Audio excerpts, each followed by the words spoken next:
Roteiro completo para narração. Minha nora berrou na sala do hospital. Assina logo! Ela não sabia do meu testamento. Eu nunca imaginei que fosse acordar num quarto de hospital com o cheiro de álcool gel entrando pelas narinas e o barulho de uma bomba de soro pingando ao meu lado, e ouvir minha nora berrando comigo como se eu fosse um cachorro na rua. Meu nome é Marta, tenho 71 anos, moro em Belo Horizonte desde que me casei, e naquele dia, deitada naquela cama com um lençol branco fino demais, eu senti o gosto de metal na boca quando ela entrou pela porta feito um furacão. Eu tinha acabado de passar por uma cirurgia de emergência, vesícula inflamada, quase peritonite, tinha levado 3 dias internada, mal conseguia sentar sem sentir uma fisgada no abdômen, e ela entrou com uma pasta preta debaixo do braço, o cabelo preso num rabo de cavalo apertado, batom vermelho impecável, e jogou uns papéis na minha cama. Assina logo, Marta. A gente não tem tempo para ficar enrolando. Você tá vendo a situação que a gente tá. Assina logo! A voz dela ecoou no corredor. A enfermeira que estava trocando meu soro parou no meio do movimento. Olhou para mim, depois para ela, e eu vi no rosto daquela moça o que eu mesma sentia. Vergonha, medo e aquela sensação de estar vendo algo muito errado acontecendo. Meu filho, Rodrigo, estava atrás dela, com a cabeça baixa, as mãos nos bolsos da calça jeans. E quando ele levantou o rosto para mim, eu vi que ele não ia me defender. Ele nunca defendia. Mãe, por favor, assina logo. A gente precisa resolver isso agora. A Jéssica tá certa. A gente não pode esperar mais. Eu olhei para os papéis. Minha visão ainda estava embaçada por causa da anestesia, mas eu consegui ler as primeiras linhas. Procuração plena. Poderes irrestritos. Administração de bens móveis e imóveis. Transações bancárias. Venda. Eu senti meu coração disparar. E não era por causa da cirurgia. Eu olhei para Jéssica e ela sorriu. Aquele sorriso que eu conhecia tão bem, o sorriso de quem acha que já ganhou. Mas ela não fazia ideia de que naquele hospital, quem estava assinando o destino dela era eu. Tudo começou 7 anos antes, quando Rodrigo me ligou dizendo que tinha conhecido alguém. Ele tinha 38 anos, nunca tinha casado, sempre foi o tipo de homem que morava sozinho, ia para casa da mãe todo domingo almoçar, me ajudava com as contas quando eu precisava e de repente apareceu com ela. Jéssica. Cabelo liso tingido de loiro, unhas sempre feitas, sorriso largo e uma voz doce que parecia mel. Dona Marta, a senhora é tudo que o Rodrigo falou e mais um pouco. Que casa linda, que jardim bem cuidado. A senhora tem mãos de fada. Eu me senti lisonjeada. Eu tinha acabado de me aposentar depois de 32 anos trabalhando como auxiliar administrativa numa escola municipal. Meu marido tinha morrido fazia 4 anos. Eu morava sozinha numa casa de 3 quartos no bairro Santa Efigênia, e a ideia de ter uma nora, de ganhar uma filha, de ver meu filho feliz me encheu de esperança. Eu fiz almoço, brigadeiro, bolo de fubá.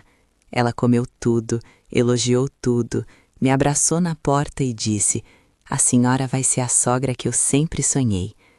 Nos primeiros meses ela vinha comigo ao mercado, me ajudava a escolher frutas, me dava conselhos sobre cremes para o rosto, sobre vitaminas, sobre aplicativos do celular. Eu me sentia incluída, eu me sentia querida, eu achava que tinha ganhado na loteria. O casamento deles foi simples, no civil, e eu paguei o almoço num restaurante pequeno perto de casa. Jéssica chorou quando eu dei a ela uma aliança que tinha sido da minha mãe. "Dona Marta, eu vou cuidar do Rodrigo como a senhora cuidou. Pode confiar em mim." E eu confiei. Esse foi o meu primeiro erro. Nos primeiros 2 anos, as mudanças foram sutis. Rodrigo parou de almoçar comigo todo domingo. "Mãe, a Jéssica quer que a gente passe o domingo na casa dos pais dela, mas a gente vem na próxima semana." A próxima semana virava a próxima, e a próxima, até que os domingos ficaram vazios. Eu tentava ligar e ele atendia rápido, com voz baixa, e eu ouvia ela ao fundo. "Rodrigo, quem é? É sua mãe de novo? Você não falou com ela ontem?" Eu comecei a sentir que estava incomodando. Eu comecei a ligar menos, a esperar ele ligar primeiro, e ele demorava. Quando eu ia na casa deles, Jéssica sempre estava ocupada. "Ai, Dona Marta, que pena que a senhora veio hoje. Eu tô com uma dor de cabeça horrível, acho que vou ter que deitar." Ou: "Rodrigo, leva sua mãe para tomar um café ali na padaria. Eu preciso arrumar a casa." Eu nunca ficava mais de meia hora. Um dia eu cheguei sem avisar. Era aniversário de Rodrigo. Eu tinha feito o bolo preferido dele, bolo de chocolate com cobertura de brigadeiro. E quando eu toquei a campainha, demorou quase 5 minutos para alguém abrir. Jéssica apareceu na porta de roupão, o rosto sem maquiagem, e me olhou com uma expressão que eu nunca tinha visto antes: irritação. Dona Marta, a senhora não avisou que ia vir. Eu só trouxe o bolo pro Rodrigo, filha, é aniversário dele. Eu sei que dia é, Dona Marta, eu sou a mulher dele, eu que cuido dele agora. Mas tudo bem, entra. Ela pegou o bolo das minhas mãos, colocou na mesa da cozinha e gritou: Rodrigo, sua mãe tá aqui. Ele apareceu de bermuda e camiseta, os olhos sonolentos, e me deu um abraço rápido. Oi, mãe, obrigado pelo bolo. Feliz aniversário, meu filho. Mãe, desculpa, mas a gente ia sair agora. A Jéssica marcou um almoço com os amigos dela. Ah, tudo bem, eu só vim trazer o bolo mesmo. Eu saí daquela casa com o peito apertado. Eu saí sentindo que eu tinha feito algo errado, mas eu não sabia o quê. E foi assim que começou, devagar. Como água entrando por um buraco pequeno na parede, até que um dia você percebe que a parede inteira está encharcada e vai desabar. Se você já foi pressionada por alguém da família, se inscreve, deixa o like e comenta. Eu não vou assinar nada no escuro. No 3º ano de casamento, Jéssica começou a me ligar, mas não era para conversar. Dona Marta, o Rodrigo está preocupado com a senhora. Ele disse que a senhora anda esquecendo as coisas, que outro dia a senhora deixou o fogão ligado. Será que não está na hora de a gente dar uma olhada nas contas da senhora? A gente pode ajudar. Eu nunca tinha deixado o fogão ligado, eu tinha certeza. Mas ela falava com tanta convicção, com tanta preocupação na voz, que eu comecei a duvidar de mim mesma. Será que eu estava ficando esquecida? Será que eu estava mesmo precisando de ajuda? Não, filha, eu tô bem. Mas obrigada. Dona Marta, a gente só quer cuidar da senhora. A senhora sabe que a gente ama a senhora, né? Amor. Essa palavra começou a aparecer muito, mas sempre acompanhada de pedidos. Dona Marta, a gente te ama, mas será que a senhora não pode emprestar um dinheirinho pro Rodrigo? Ele tá com uma dívida pequena no cartão. Eu emprestei 3.000 reais. Eu nunca vi a cor desse dinheiro de volta. Dona Marta, a gente te ama, mas a senhora não acha que essa casa tá grande demais pra senhora sozinha? Quem sabe a gente vende e a senhora compra um apartamento menor, mais fácil de cuidar. Eu não queria vender minha casa. Eu tinha comprado aquela casa com meu marido, eu tinha criado meu filho ali, eu tinha plantado cada roseira do jardim. Mas a pressão foi aumentando. Rodrigo começou a repetir as mesmas frases que ela dizia. Mãe, a gente só quer o seu bem. A gente só quer te ajudar. Eu comecei a ter medo de dizer não. Eu comecei a ter medo de perder meu filho de vez. Foi no 4º ano que as coisas ficaram assustadoras. Jéssica conseguiu a senha do meu banco. Eu não dei. Eu tenho certeza que eu não dei. Mas um dia, eu tentei sacar dinheiro no caixa eletrônico e não consegui. Fui até a agência e o gerente me disse que tinha havido 2 transferências grandes na semana anterior. 10.000 reais, 8.000 reais, para uma conta que eu não conhecia. Mas eu não fiz essas transferências. A senhora tem certeza? A senha foi usada corretamente. Eu senti o chão sumir debaixo dos meus pés. Eu liguei pro Rodrigo desesperada.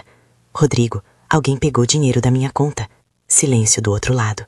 Depois, a voz dele baixa. Mãe, foi a Jéssica. A gente tava com uma emergência. A gente ia te avisar, mas a senhora ia ficar preocupada. A gente vai devolver. Mas como ela pegou a minha senha? Mãe, para com isso. A gente é família. A gente só pegou emprestado. Família, emprestado, emergência. Palavras que foram se acumulando, uma em cima da outra, até que eu não conseguia mais respirar direito. Eu mudei a senha. E aí começou a Guerra Fria.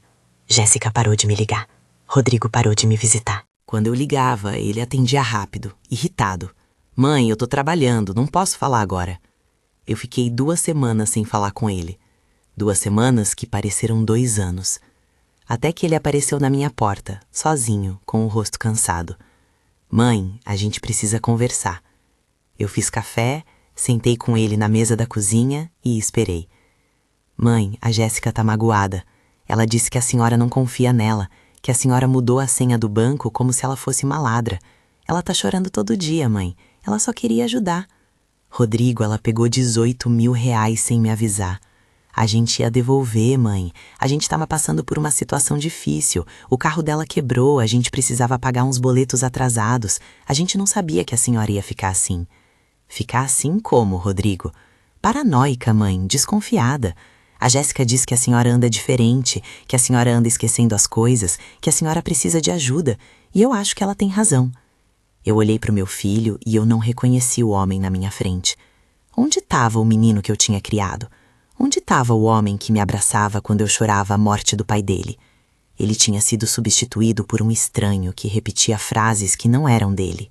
Rodrigo, eu não tô esquecendo nada. Eu tô bem. Mãe, eu acho que a gente precisa levar a senhora num médico. Só pra checar, só pra ter certeza. Médico. Checar. Ter certeza. Eu senti um calafrio subir pela minha espinha. Eu senti que alguma coisa estava sendo armada, mas eu não conseguia ver o quê. No 5º ano, eu comecei a esconder coisas. Documentos, escrituras, senhas anotadas em cadernos velhos que eu guardava dentro de latas de biscoito no alto do armário. Eu sabia que Jéssica estava entrando na minha casa quando eu não estava. Eu deixava um fio de cabelo na gaveta da cômoda e quando eu voltava o fio tinha saído do lugar. Objetos sumiam. Uma joia da minha mãe, um relógio de ouro do meu marido, dinheiro que eu guardava num envelope. Eu não conseguia provar, mas eu sabia. Um dia eu estava voltando da feira quando vi Jéssica saindo da minha casa. Ela tinha uma chave. Jéssica, o que você está fazendo aqui? Ela se virou, tranquila, sorrindo. Oi, dona Marta, eu vim buscar aquele pote que eu emprestei para a senhora semana passada. O Rodrigo me deu a chave, ele disse que não tem problema. Mas você não me avisou que ia ver. Ai, dona Marta, a gente é família, não precisa ficar avisando essas coisas, né? Relaxa. Relaxa. Essa palavra me deixava tensa. Eu troquei a fechadura naquela mesma tarde. Paguei R$ 200 num chaveiro que veio correndo. E naquela noite Rodrigo me ligou gritando. Mãe, o que a senhora fez? A Jéssica tá desesperada. Ela foi levar uma comida pra senhora e não conseguiu entrar. A senhora trocou a fechadura? Rodrigo, essa é minha casa. Mãe, a gente tá tentando cuidar da senhora e a senhora trata a gente como inimigo.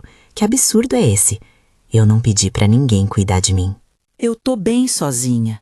A senhora não tá bem, mãe. A senhora tá ficando sozinha, trancada nessa casa, paranoica, achando que todo mundo quer te roubar. Isso não é normal. A gente vai ter que tomar uma atitude. Tomar uma atitude. Essas palavras ficaram ecoando na minha cabeça durante dias. Que atitude? O que eles estavam planejando? Eu comecei a dormir mal. Eu comecei a ter medo de atender o telefone. Eu comecei a sentir que eu estava sendo cercada. Foi nesse tempo que eu procurei o Dr. Antônio. Ele tinha sido advogado do meu marido. Era um senhor de quase 80 anos, aposentado, mas ainda atendia alguns clientes antigos no escritório pequeno dele no centro de Belo Horizonte. Eu fui até lá de ônibus, levei todos os meus documentos numa pasta velha e contei tudo. Ele me ouviu em silêncio, anotando algumas coisas num bloco de papel amarelado. Quando eu terminei, ele tirou os óculos, limpou as lentes com a ponta da camisa e disse: Marta, você precisa se proteger. E a melhor forma de se proteger é planejar. Você tem testamento? Não. Então vamos fazer um.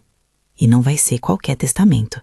Vai ser um testamento público, registrado em cartório, com cláusulas bem claras sobre quem recebe o quê e quando. E ninguém vai saber. Nem seu filho, nem sua nora, ninguém. Ele me explicou tudo. Testamento público não pode ser destruído, não pode ser escondido, e quando a pessoa morre, ele aparece automaticamente no inventário. Eu podia deixar a casa para quem eu quisesse, colocar cláusulas de usufruto, determinar que certos bens só fossem liberados depois de um tempo, que certas pessoas não pudessem administrar nada.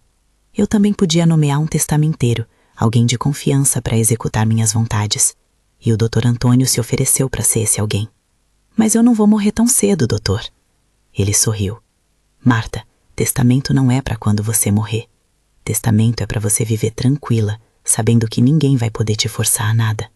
Porque se você tiver um testamento bem feito, qualquer procuração, qualquer documento que te forçarem a assinar depois, vira papel sem valor. A sua vontade já está registrada. Entendeu? Eu entendi. E naquele dia eu assinei o meu testamento. Deixei a casa para o Rodrigo, mas com uma cláusula.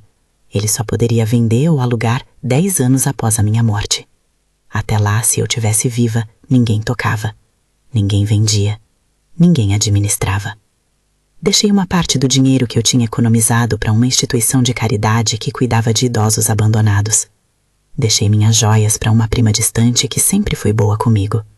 e deixei registrado que, em caso de interdição, curatela ou qualquer tentativa de me declarar incapaz, o testamenteiro deveria ser acionado imediatamente e que uma junta médica independente deveria me avaliar. O Dr. Antônio guardou uma cópia, o Carfório guardou outra e eu guardei a terceira dentro de uma Bíblia velha que tinha sido da minha mãe. Eu saí daquele escritório respirando de um jeito que eu não respirava havia meses. Eu tinha me blindado e ninguém sabia. No 6º ano, minha saúde começou a piorar. Pressão alta, dores nas costas, cansaço. Eu fui no médico do posto de saúde e ele me receitou uns remédios. Jéssica descobriu. Ela apareceu na minha casa sem avisar, com uma sacola de farmácia na mão. Dona Marta, o Rodrigo me contou que a senhora está tomando remédio. Por que a senhora não avisou a gente? A gente podia ter ido junto na consulta. A gente podia ter conversado com o médico. A senhora não pode ficar fazendo essas coisas sozinha. Eu não tô sozinha. Eu tenho o médico do posto. Ai, Dona Marta, médico do posto, a gente sabe como é, né? Eles não dão atenção direito. A gente vai marcar um médico particular para a senhora. Um médico de verdade. Médico de verdade. Como se o Dr. Paulo, que me atendia havia anos, não fosse médico de verdade. Ela começou a ir comigo nas consultas. Ela entrava junto no consultório, sentava do meu lado e respondia as perguntas por mim. Ela anda esquecendo de tomar os remédios, doutor. A gente tem que ficar lembrando. Eu não esqueço. Esquece sim, Dona Marta. Outro dia eu liguei para a senhora de manhã e a senhora não lembrava se tinha tomado o remédio da pressão. Eu tinha tomado. A senhora acha que tinha tomado, mas a senhora não tem certeza. Doutor, a gente está preocupado. Será que não tem um remédio que ajude com a memória dela também? O médico me olhou. Eu olhei de volta, tentando transmitir com os olhos que eu estava bem, que eu não estava esquecendo nada, que aquilo tudo era mentira. Mas ele não entendeu, ou fingiu que não entendeu. Ele receitou mais remédios, remédios para ansiedade, remédios para dormir. Jéssica pegou a receita da minha mão. Deixa que eu compro para a senhora, Dona Marta. A gente cuida de tudo. Eu parei de tomar os remédios que ela comprava. Eu fingia que tomava, mas jogava fora, porque eu comecei a desconfiar que tinha algo errado. Quando eu tomava aqueles remédios, eu ficava sonolenta demais. Eu ficava confusa. Eu não conseguia pensar direito. Um dia, eu peguei uma das cartelas e levei numa farmácia diferente, longe da minha casa. Moça, você pode me dizer que remédio é esse? A farmacêutica olhou, digitou o nome no computador e disse: é um ansiolítico, senhora. É controlado. A senhora tem receita? Tenho. Mas me diz uma coisa. Esse remédio pode deixar a pessoa confusa, com a memória ruim? Pode sim, senhora. Principalmente se for tomado em dose alta ou junto com outros medicamentos. A senhora está sentindo isso? Eu tô. Eu vou parar de tomar. A senhora precisa conversar com o médico antes, senhora. Não pode parar de uma vez. Mas eu parei. E em uma semana eu voltei a pensar com clareza. E foi aí que eu comecei a juntar as peças. Jéssica estava me dopando. Não muito. Só o suficiente para me deixar confusa. Só o suficiente para eu parecer incapaz. E eu entendi qual era o plano. Eles iam me internar. Iam me declarar incapaz. Iam pedir curatela e iam tomar tudo. Se essa parte apertou seu peito, comenta chega de abuso e manda esse vídeo para alguém que precisa abrir os olhos. Eu comecei a me preparar. Eu parei de deixar a Jéssica entrar na minha casa. Eu parei de atender a ligação dela. Eu mudei a senha do celular. Eu avisei a vizinha, Dona Lourdes, uma senhora de 75 anos que morava na casa ao lado havia 30 anos. Lourdes, se você vê alguém tentando entrar na minha casa, você liga para a polícia. Não importa quem seja, nem que seja meu filho. Mas Marta, o que está acontecendo? Eu não posso te contar tudo agora, Lourdes, mas eu preciso que você me ajude. Eu preciso que você fique de olho. Ela prometeu e ela cumpriu. Porque 2 semanas depois, ela me ligou de madrugada. Marta, tem alguém tentando arrombar o portão da sua casa. Eu liguei para a polícia. A viatura chegou em 15 minutos. E adivinhe quem era? Rodrigo e Jéssica. Eles estavam com uma chave falsa, tentando abrir o portão. O policial pediu os documentos deles, pediu para eu confirmar se eu os conhecia. Conheço, são meu filho e minha nora. A senhora autorizou eles a entrarem na sua casa de madrugada? Não. Então eles estão invadindo.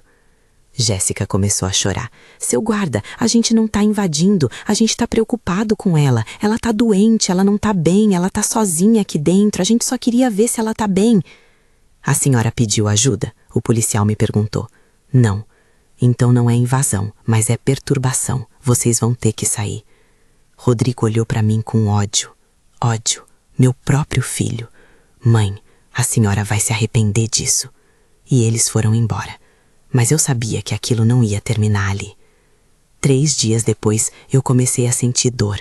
Dor do lado direito, embaixo das costelas. Eu pensei que era gases, mas a dor foi piorando. Fui no posto e o médico me mandou direto para o hospital. Vesícula inflamada, cirurgia de emergência.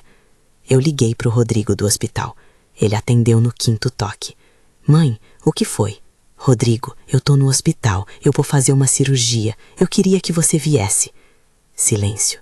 Depois, mãe, a gente não pode ir agora. A Jéssica tá trabalhando, eu tô resolvendo umas coisas, mas a gente vai depois. Ele desligou.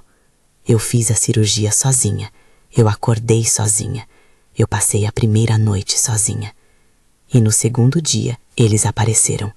Jéssica entrou na frente, com uma sacola de frutas na mão, sorriso largo, voz doce. Dona Marta, a gente ficou tão preocupado. Como a senhora tá? Eu tô viva. Ah, Dona Marta não fala assim. A gente veio trazer umas coisas pra senhora, olha. Banana, maçã, bolacha integral. A gente cuida da senhora, né? Rodrigo entrou atrás, com a cara fechada. Ele não me abraçou, não me beijou. Só ficou parado no canto do quarto, de braços cruzados. Jéssica puxou uma cadeira, sentou perto da cama e disse: Dona Marta, a gente precisa aproveitar que a senhora está acordada porque tem os documentos que a gente precisa que a senhora assine. Meu coração disparou. Que documentos? Ah, é só uma coisinha, uma procuração para a gente poder resolver umas coisas enquanto a senhora se recupera. A gente não quer incomodar a senhora com burocracia agora. Que coisas? Coisas da casa, conta, essas coisas. Nada demais. A gente só precisa da assinatura da senhora. Ela tirou os papéis da pasta preta. Eu olhei. Procuração plena. Poderes irrestritos. Administração de bens. Venda. Eu não vou assinar. O sorriso dela sumiu. Como não vai assinar, Dona Marta? Eu não vou assinar nada que eu não li direito. E eu não quero que ninguém administre nada para mim. Dona Marta, a senhora tá sendo difícil. A gente só quer ajudar. Eu não pedi ajuda. Rodrigo saiu do canto. Veio até a cama e disse com a voz alterada: Mãe, assina logo. A gente não tem tempo para ficar discutindo. A gente tem coisas para fazer. Assina logo. E foi aí que Jéssica perdeu a compostura. Ela levantou da cadeira, jogou os papéis na minha cama e gritou: Assina logo, Marta. A gente não tem paciência para essas suas firulas. Você tá achando que é quem, fazendo a gente perder tempo. Assina logo. A enfermeira que estava no corredor entrou correndo. Moça, o que tá acontecendo aqui? A senhora não pode gritar com a paciente. Eu não tô gritando, eu tô conversando. A senhora tá gritando sim, e se continuar, eu vou ter que chamar a segurança. Jéssica respirou fundo, tentou se recompor e disse: Desculpa, é que a gente tá muito preocupado com ela. Ela não tá bem, ela precisa de ajuda. A enfermeira olhou pra mim. A senhora tá bem? Eu tô. A senhora quer que eles fiquem aqui? Não. Então vou pedir pra eles saírem. Jéssica pegou os papéis, enfiou na pasta e saiu bufando. Rodrigo me olhou com uma expressão que eu nunca vou esquecer. Decepção, raiva e algo mais, desprezo. A senhora vai se arrepender disso, mãe. A gente estava tentando fazer as coisas do jeito certo, mas a senhora não deixa. Então agora a gente vai fazer do nosso jeito. E ele saiu. Eu fiquei deitada naquela cama, tremendo, com o coração acelerado, e eu soube que aquela era a minha última chance. Eu tinha que agir, e eu tinha que agir, rápido. Eu chamei a enfermeira de volta. O nome dela era Carla, uma moça de uns 30 anos, olhos escuros e cansados, mas gentis. Carla, eu preciso da sua ajuda. O que a senhora precisa? Eu preciso ligar para um advogado. Eu preciso falar com ele urgente, mas eu não posso usar meu celular. Eles podem estar vendo. Você pode me emprestar o seu? Ela hesitou. A senhora tá com medo deles? Eu tô. Eles querem me forçar a assinar uma procuração. Eles querem tomar minha casa. E eu acho que eles vão tentar me interditar. Ela mordeu o lábio. A senhora tem advogado? Tenho. Então vou te ajudar. Ela me deu o celular dela. Eu liguei pro Dr. Antônio. Ele atendeu no 2º toque. Alô? Dr. Antônio, É a Marta. Eu tô internada no hospital. Eles tentaram me forçar a assinar uma procuração. Eu não assinei, mas eles disseram que vão fazer do jeito deles. Eu acho que eles vão tentar me interditar. Silêncio do outro lado. Depois, Marta, onde você tá exatamente? Hospital Santa Casa, quarto 412. Eu vou aí agora. Não assina nada, não fala nada, não deixa ninguém entrar no seu quarto sem autorização. Eu vou resolver isso. Ele desligou. Eu devolvi o celular para Carla. Obrigada. De nada. A senhora quer que eu peça para a segurança ficar de olho? Quero. Ela anotou alguma coisa na prancheta e saiu. Eu fiquei sozinha, mas pela primeira vez em anos eu não me senti desamparada. Eu tinha um plano e eu tinha ajuda. O Dr. Antônio chegou 2 horas depois, com uma pasta de couro marrom debaixo do braço e um semblante sério. Ele entrou no quarto, fechou a porta e disse: Marta, me conta tudo. Eu contei, desde o começo, desde o dia que Jéssica entrou na minha vida. Os empréstimos, o dinheiro sumindo, as chaves, os remédios, a tentativa de invasão, a cena no hospital. Ele anotou tudo, e quando eu terminei, ele disse: Marta, você fez a coisa certa. Você não assinou nada, e agora a gente vai garantir que eles não consigam fazer nada sem você. Ele abriu a pasta, tirou uma cópia do meu testamento e disse: esse documento aqui é a sua proteção. Qualquer tentativa de interdição, qualquer tentativa de procuração forçada, qualquer tentativa de te declarar incapaz, eu vou mostrar esse documento e vou provar que você estava lúcida quando fez. Eu vou pedir uma avaliação psiquiátrica independente, aqui no hospital mesmo, e eu vou garantir que eles não entrem mais nesse quarto. Como?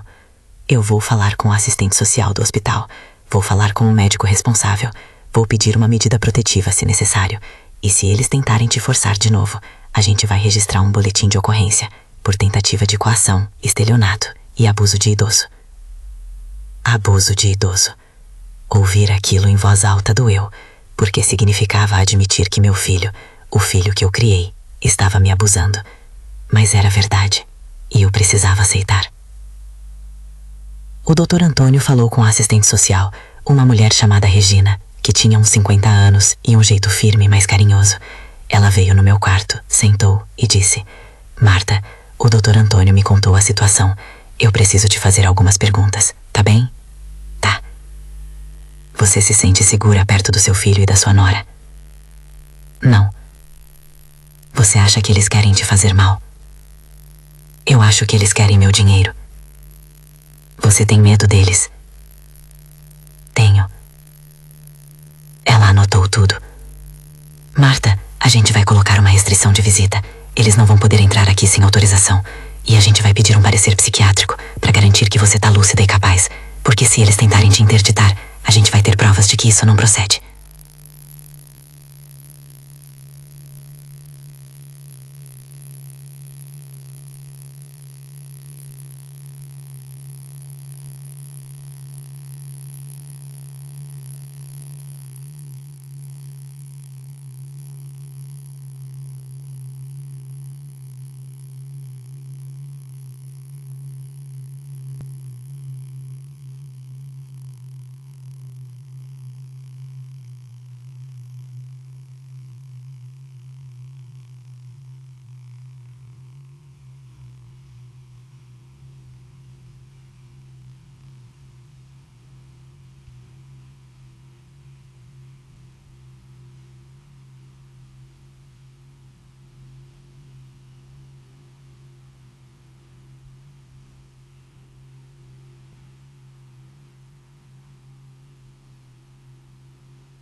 Você não precisa agradecer.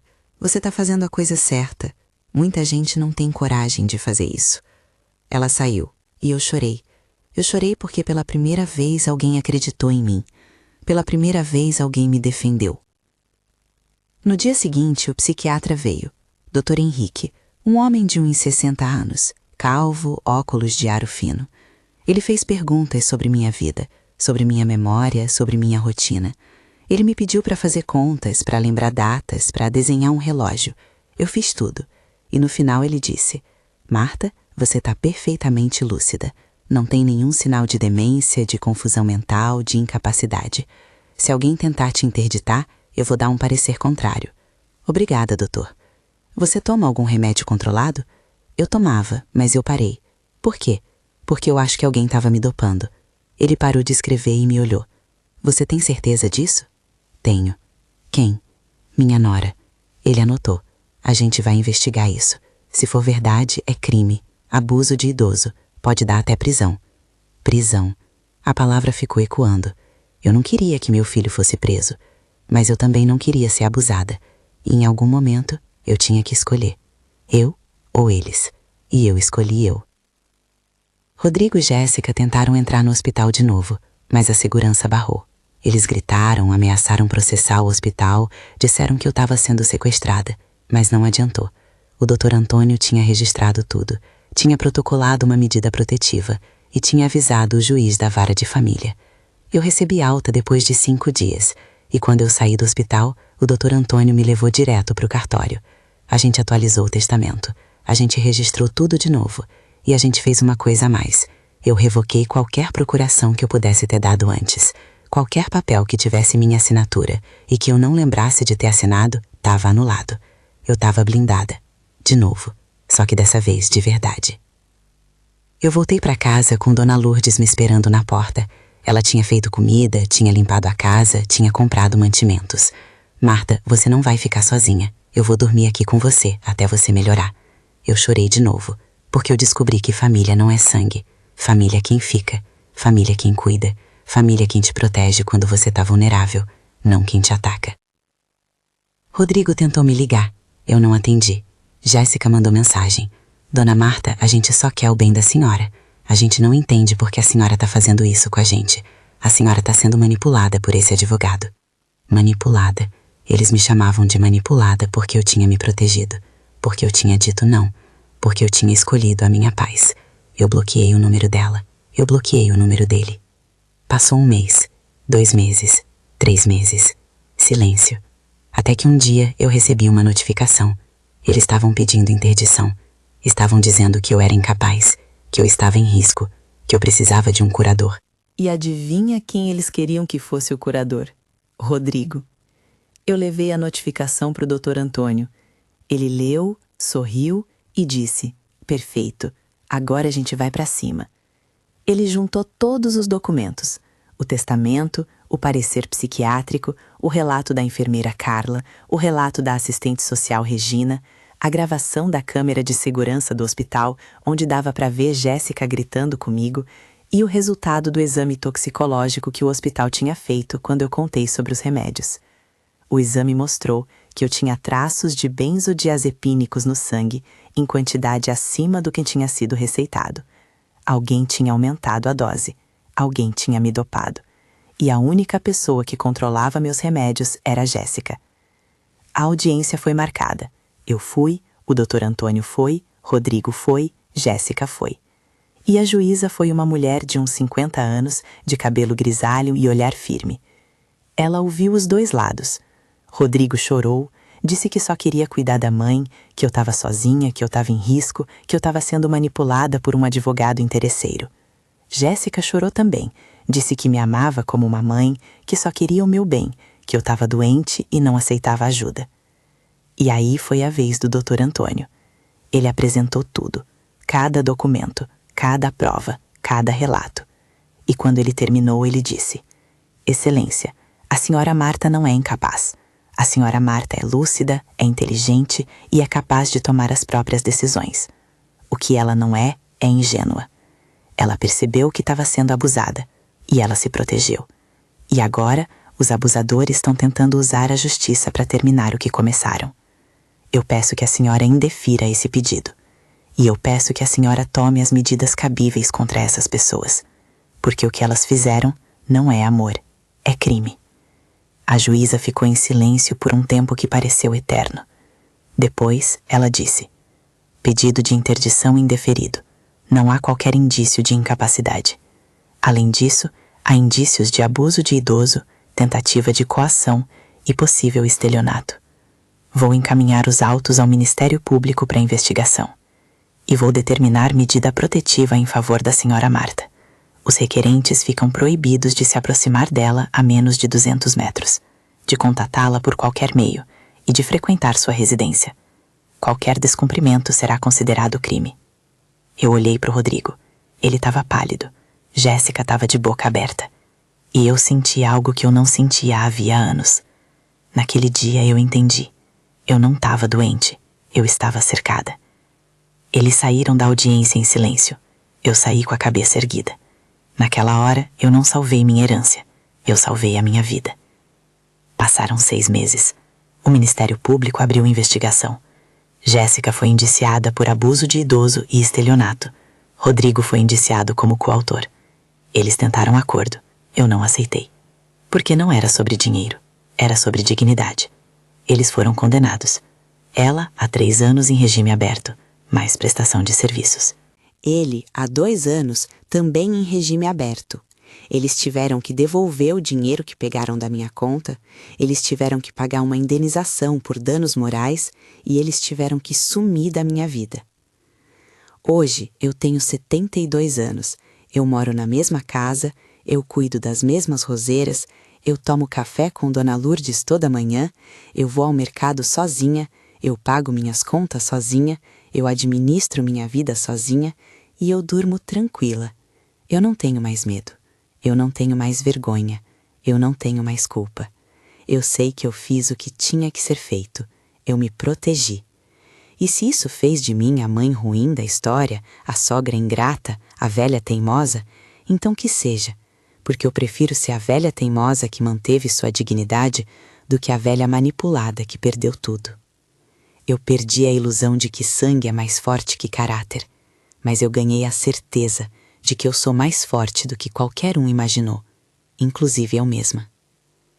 Se essa história te deu coragem, comenta "Eu escolho minha paz" e compartilhe com outra mulher que precisa ouvir isso hoje.